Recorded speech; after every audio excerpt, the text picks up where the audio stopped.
ரீசெண்டாக பார்த்தீங்கன்னா எங்கள் லோக்கல் காடியாம்பட்டியில் அருள்மிகு ஸ்ரீ காளியம்மன் திருக்கோயில், இந்த கோயிலில் ட்ரஸ்ட்டில் இருக்குது. ட்ரஸ்ட்டுன்னா அறநிலைத்துறை டிபார்ட்மெண்ட் இருக்குது. அவங்க டிபார்ட்மெண்ட் கால் பண்ணி நம்மகிட்ட கேமரா இன்ஸ்டால் பண்ணி தர சொன்னாங்க. நெக்ஸ்ட் இந்த கோயில் எங்கே லொக்கேட் ஆயிருக்குன்னா Kadiyampatti union office near front side தான் இருக்குது. நீங்கள் ஹைவேல போகும்போது ப்ரே பண்ணிட்டு போங்க, ரொம்ப கெல்ட்டி ஃபீல் ஆகும்.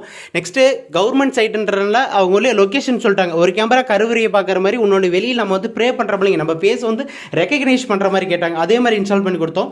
அது இல்லாமல் அர்ச்சகர் வந்து அங்கே உள்ளே இருந்துக்கிட்டே மானிட்டர் பண்ணுற மாதிரி கேட்டாங்க. அதனால் உள்ள சின்ன ஒரு 24 இன்ச் மானிட்டர் வாங்கி இன்ஸ்டால் பண்ணி கொடுத்துட்டோம். பாருங்கள், ஒரு கேமரா வெளியே வச்சிருக்குது, இன்னொரு கேமரா உள்ளே இருக்குது. நெக்ஸ்ட்டு ஒரு அர்ச்சகர் பார்க்கறதுக்காக உள்ள ஒரு மானிட்டர் வாங்கி இன்ஸ்டால் பண்ணி கொடுத்துட்டோம். 500 GB ஹார்ட் டிஸ்க் போட்டிருக்கிறோம். ஒரு 25 days ரெக்கார்டிங் இருக்கும். ஆன்லைன் கிடையாது, உள்ள ரெக்கார்ட் ஆகிட்டு இருக்கும். ஆல்மோஸ்ட் ஒர்க் எல்லாம் கம்ப்ளீட் பண்ணிட்டோம். பாருங்கள், சின்ன மினி ரேக் ஒன்று வச்சுட்டு மானிட்டர் இன்ஸ்டால் பண்ணி கொடுத்துட்டோம். நெக்ஸ்ட் ஆல்மோஸ்ட் ஒர்க் எல்லாம் கம்ப்ளீட் பண்ணிட்டு அர்ச்சர்கிட்ட ஒரு கும்பிடு போட்டு ப்ரே பண்ணிட்டு கழுத்துறோம். ஃபர்தராக உங்களுக்கு என்ன கேமரா எதனா வேணும், கீழே என்னுடைய நம்பர் அட்டாச் பண்ணுறேன், கால் பண்ணுங்கள்.